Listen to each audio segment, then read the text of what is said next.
ไปเลย จัง กล่าวทักทายสบายดีพ่อแม่พี่น้องเลิกงานทุกคน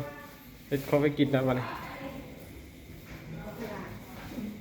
มื้ออื่นเลย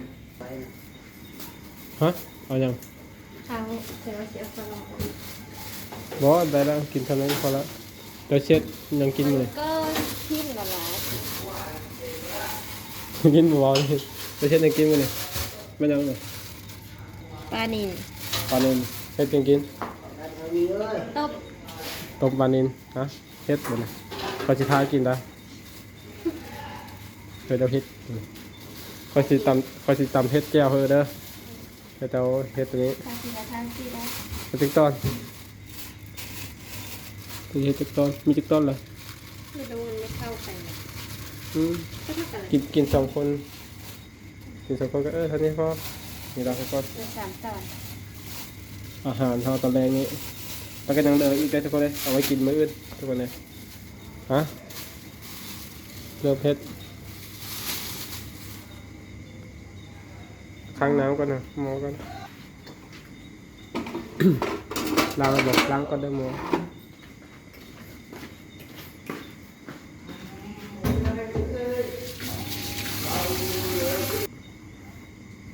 แก้ว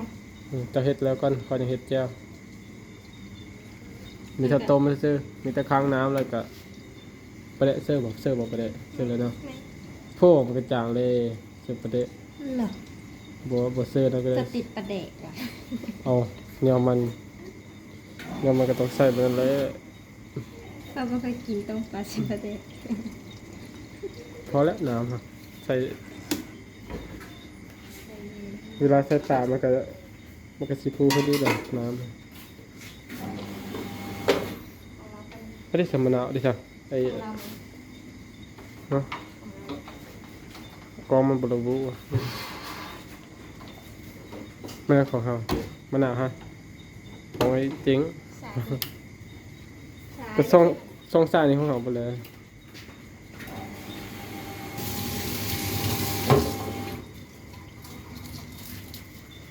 เคยกินเพิ่มเลย มีอะไรนะก็มีไม่ใช่ก็มีก็อะไร พ่อย ดำมีใส่หอยเลย มันก็แซ่บแล้วเยอะเด้เยอะ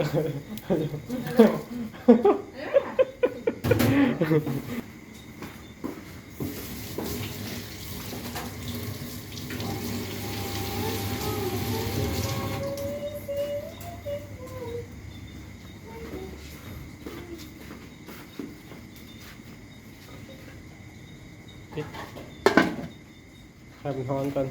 โทษถามว่าเจ้าโมเมนต์ได้ดีใด อ้าวผมก็จะ เขาเจ้าโทษถามว่าเขากะแล้วครับเออ การนี้ใช่ไหม เอาไว้ให้พระเจ้าไหม จักแล้วใส่ตะเอาไป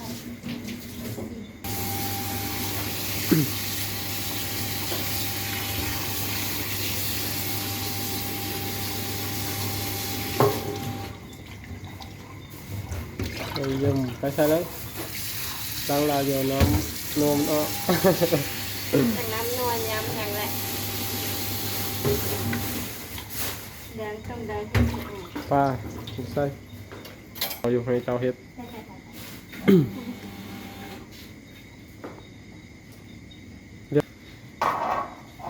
อันนี้ เอาฟอนใส่ไปได้เอาบ่วงเต้วเขาก็ได้หมดเอาไป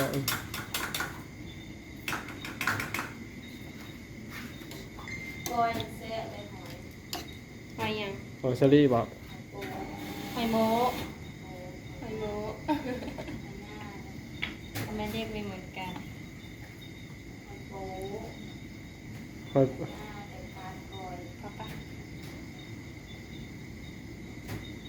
เพราะใช้น้ำลายเนาะส่งไปได้แล้วอันนั้นก็ได้แล้วนะปิดไว้ทำซุปมัน เอ้าแล้วไม่ใส่เกลือแป้งหวาน กระเซียวน้ำต้มโป้มันแก้วเขาก็มีเลยดิจ้ะ แค่นี้ เปิด เท่า เสื้อตัวนี้ก็ได้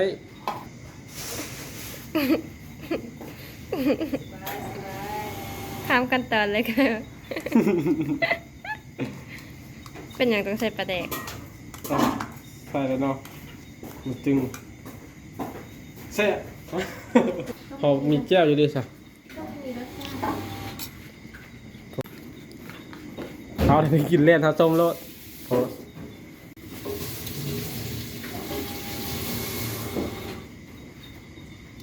มาตองนี่พระไปบ้างมาตองผสม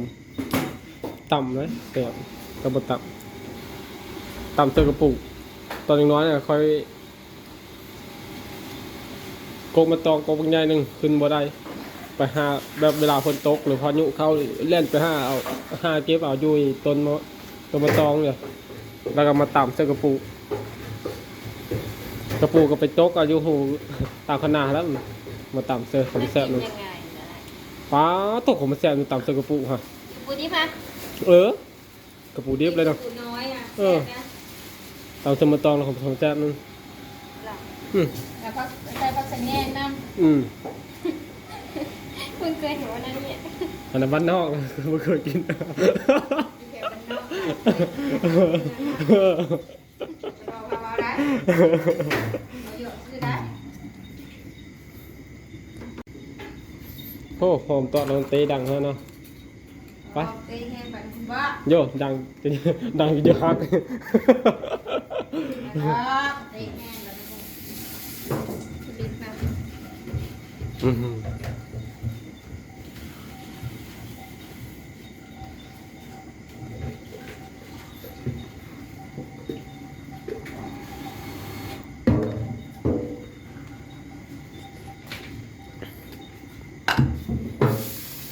แล้วก็หั่นเป็นเป้ง ล้างผักชี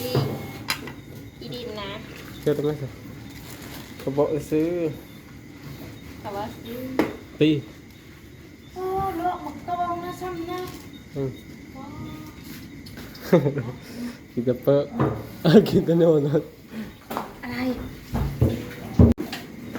มาตักแกงกินข้าวละทำลายแท้ เอาได้มาตักเอาไปสดจำสดน้ำแต่ว่าจะบุมักต้อนแต่ว่าสุกแล้วเนาะสุกแล้วละ ล้างแล้วนี่ ตั้งแล้วทอดตั้งแล้วบ่ก็เดี๋ยวคนลงมาเจอกันแล้วเฮ้ยหนูบ่หนูเลยแบบนี้นะแม่ เปิดอ่ะ เอาเบิดเลยบ่มันน้ำใช้ได้ เอาเทียนชี เจ้ามักสดน้ำเหรอ น้ำตอด จะหน้าต้อนบ่เบิ่งเดือนนี้เดือนหน้าต้อนเดือนนี้เด้อ ยืมเดี๋ยวยืมใส่กล่องไว้นะเจ๊เอาได้ไหม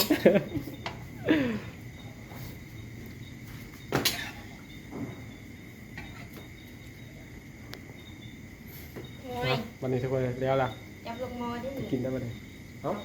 โต๊ะ มือตรงเลยเอาทุกคนก็ละเห็นเดี๋ยวอยู่ทั้งคนละทุกคนเลยไปกินมาตองเพิ่นเปาะทุกคนเขามีต้องการเรียนจะส้มก่อนทุกคนเลยเพิ่นคนละกินข้าวก่อนยังกินส้มทุกคนเลยทุกคนตอนนี้ก็ขึ้นมาเทิงเรียบร้อยแล้วทุกคนเลยกินข้าวแล้วปะเนี่ยมาเด้อกินข้าวเดียวทุกคนเนี่ยกิน2 คน2ผู้เมียทุกคน หน้า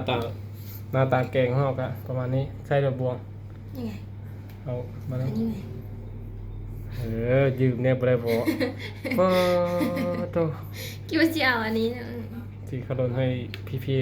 ๆเอาให้เพิ่นเบิ่งแซ่บๆทุกคนเลยสดน้ำฮะเป็นอะไรรสชาติ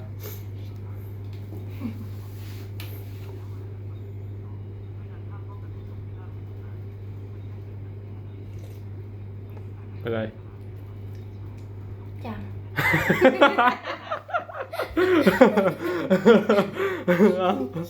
จังกันจังเอากินก่อนเริ่มก่อน ได้ไปใส่ยังไง เดี๋ยวคนกินก่อนจะไป ก็มีก็นะเขามันยังฮ้อนอยู่เขากิน เพราะว่าเขาคนกินไวอยู่แล้วทุกคนเลย เนาะกิน มีกินอิ่มแล้วโฟกินค่อยกินค่ะ นานตี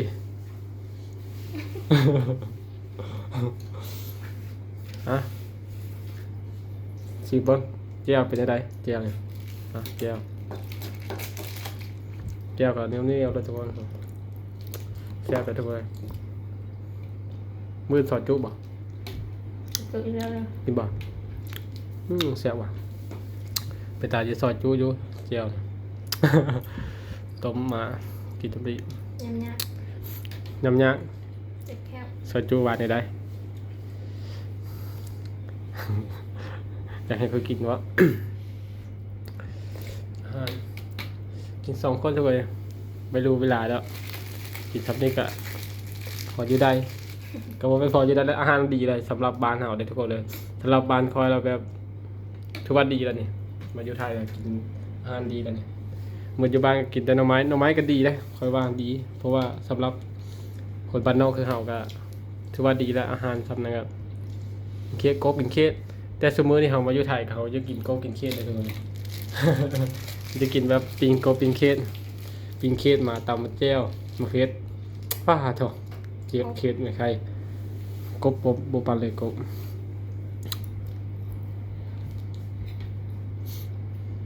เป็นเลยแจ่วแซ่บบ่ แคบ ใครก็มาดิดป้านเนาะ อืมมาดิดป้าเด็ดเจ็บเนาะ ไปเปื่อยเลยทุกคนเลยชินปลาครับเบิ่งก่อนสิแซ่บจังบ่